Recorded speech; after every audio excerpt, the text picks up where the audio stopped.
The May 20th, 2019 meeting of the Recreation and Education Committee will now come to order. Will Mr. Clerk please call the roll? Mr. Ansello. Here. Mr. Alcoffer. Here. Mr. Felder. Here. Mr. Flagler-Mitchell. Here. Chairman Turp. Here. Is there anyone signed up for the public forum? There is not. Is there anyone present who is not signed up to speak but would like to address the committee at this time? There is not. Rochelle Bell, Manager of Planning for Monroe County's Planning and Development Department, will now give a brief overview of the 2020 through 2025 Capital Improvement Program as it pertains to the Recreation Education Committee. Thank you, Mr. Chairman.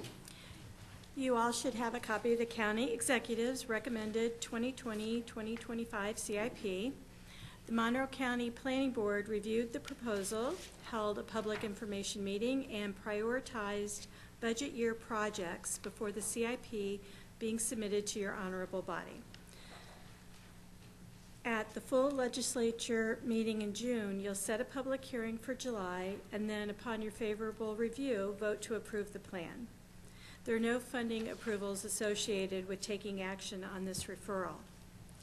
There are 4 sections of the CIP pertinent to this committee: MCC, the library, parks, and the zoo.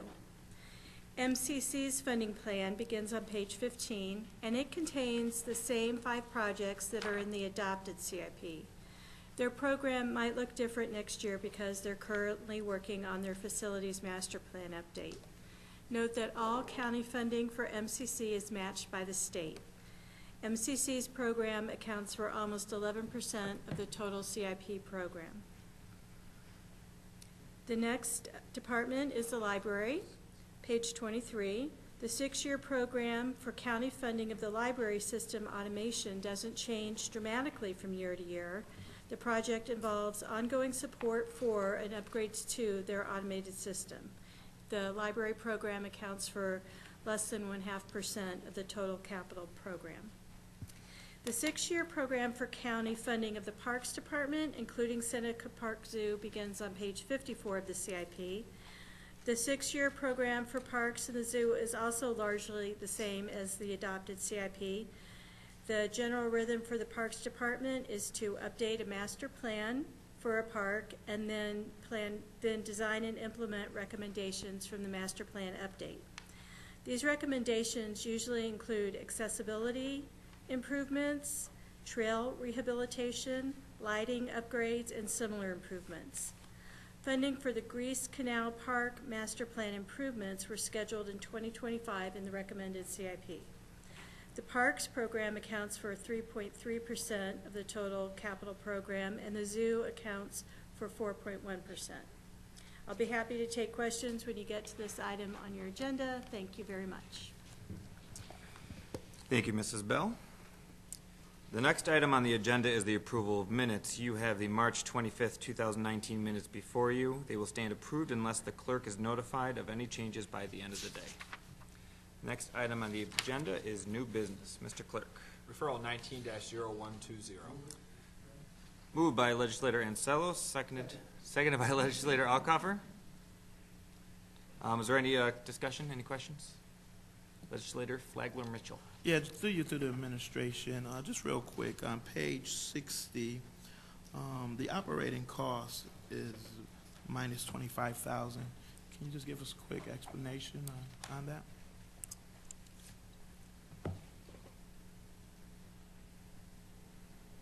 On page 60, on the operating cost.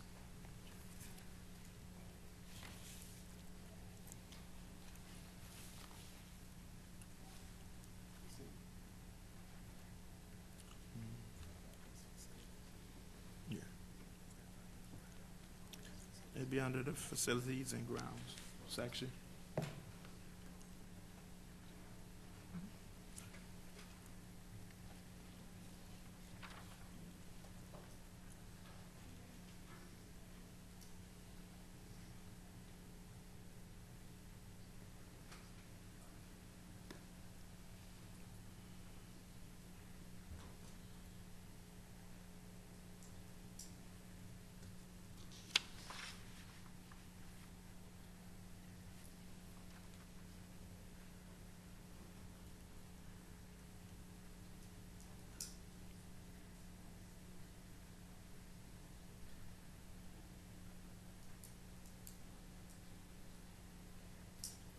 Through the chair, the reduction in operating cost is due to reduction in maintenance and operating expenses as a result of the capital improvements. Okay, thank you. And through you to the administration, is that jobs? Does that consist of jobs? No reduction in jobs. Through the chair, no reduction in jobs. All right, thank you. Any other discussion? All those in favor signify by saying aye. Approved? Opposed? Item carries. Okay. All right, next item, please. Referral 19-0126. Moved by legislator Alcoffer, seconded by legislator Ansello. Is there any discussion? Legislator Flagler Mitchell. Thank you, Mr. Chairman. Just through you to the administration, just real quick, can you explain how this agreement came to be? Through you, Mr. Chairman, we were approached by Trout Unlimited, the Seth Green chapter, which is the local chapter, who worked with the U.S. Fish and Wildlife to service to develop this plan. And as a result, they submitted the application jointly with the Department of Parks to the New York State DEC, and they approved the plan and granted us a permit. Thank you so much. And just one more question through you, Mr. Chairman, to the administration. What is the project timeline? The project timeline is we have until, under the permit, till December 31st, 2021, but we plan on having it done by 2020. Thank you so much. Legislator Alcoffer. Question was answered. The 3,000 feet in Inawaka Creek, where will that take place, that restoration? Wheeland Center Road or, Stewart Road? You, Mr. Chairman, I anticipated that question. I have maps available for the committee.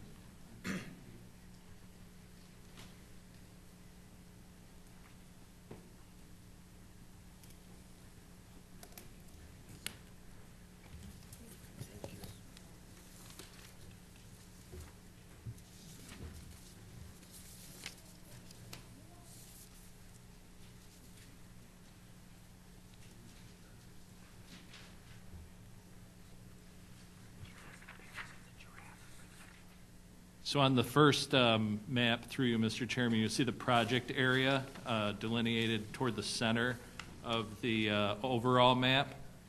And then you'll see on the next kind of a zoom in, and those hash marks are where the root wads will be placed.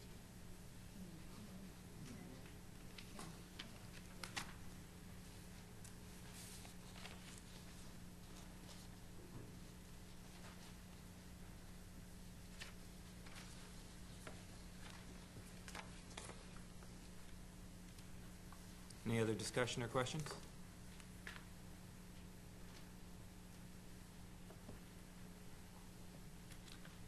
I have a question. What is a root wad? Great question through you, Mr. Chairman.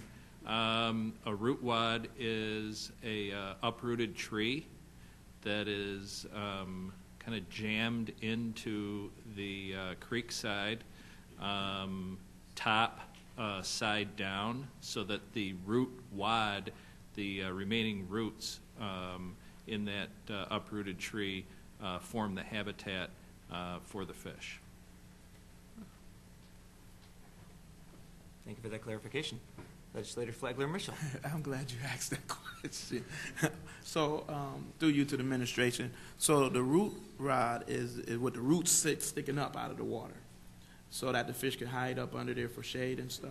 Through you, Mr. Chairman, that's correct, and they also spawn there as well. Thank you. Any other questions or discussion? Seeing none, all those in favor signify by saying aye. Aye. Opposed? Item carries. Next item, please. Referral 19-0136. Moved by legislator Ansello, seconded by legislator Alcoffer. I like to say that I've seen the pictures of this gift, and it looks fantastic. Do we have any pictures we can hand out to the people of the committee? Through you, Mr. Chairman, we have photos of the gift.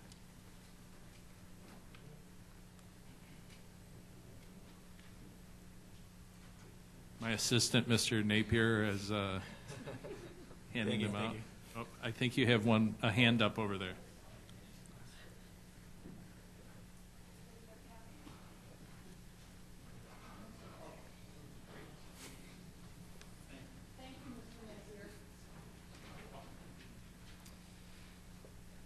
I have a quick question through myself.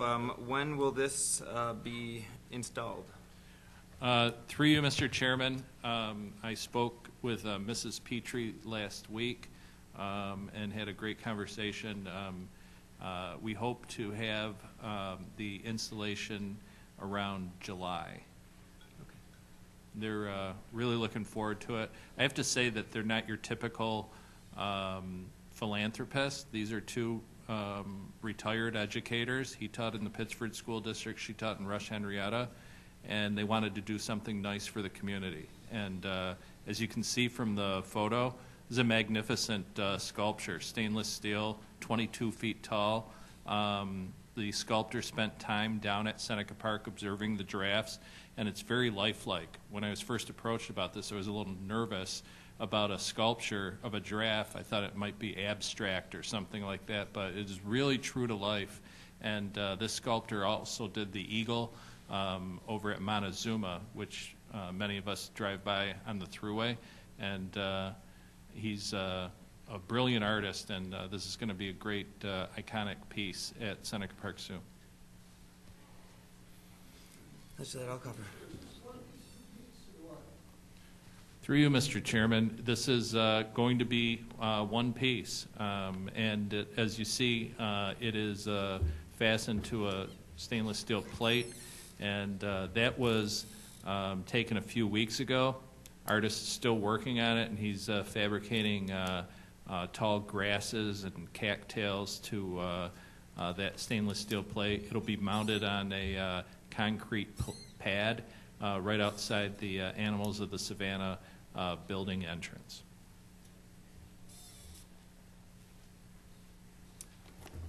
Legislator Felder. What's the, through you to the administration, Mr. Chair, what's the timeline for the installation? Through you, Mr. Chairman, the artist anticipates that he'll be ready to deliver the statue in July. So as soon as he delivers it, we're going to start pouring the concrete pad next week, so it has time to cure, and that it'll be ready when the sculpture arrives, and the artist will install it on site when he brings it over. One other question to you, Mr. Chair, to the administration. Excuse me. Well, I have a comment and a question. One, I was hoping this would be like Jeffrey, my favorite Toys R Us giraffe, but be that as it may, this is stainless steel. Is it rust proof? Through you, Mr. Chairman, yes, it is. Okay. That's all. Mr. Felder, if you would like to submit a song to go along with your request for the name of Jeffrey. I don't want to grow up. Okay, thank you. That's what I was looking for. Legislator Flagler Mitchell. Yes, thank you. Through you to the administration. Did we decide on where we're going to place it? Through you, through you, Mr. Chairman, we're going to place it right in front of the Animals of the Savannah building, the new building that houses our giraffe, zebra, and rhino. And thank you. And also, is there going to be an unveiling? Through you, Mr. Chairman, yes, there will. Mrs. Petrie is taking a trip out of the country in July, so we'll schedule it around her return. Thank you so much. Questions? Okay. All those in favor signify by saying aye. Aye. Opposed? Item carries. Are there any other matters to come before this committee? There are not. The May 20th, 2019 meeting of the Recreation Education Committee stands adjourned. The next meeting of the Recreation Education Committee is scheduled for June 24th at 6 p.m.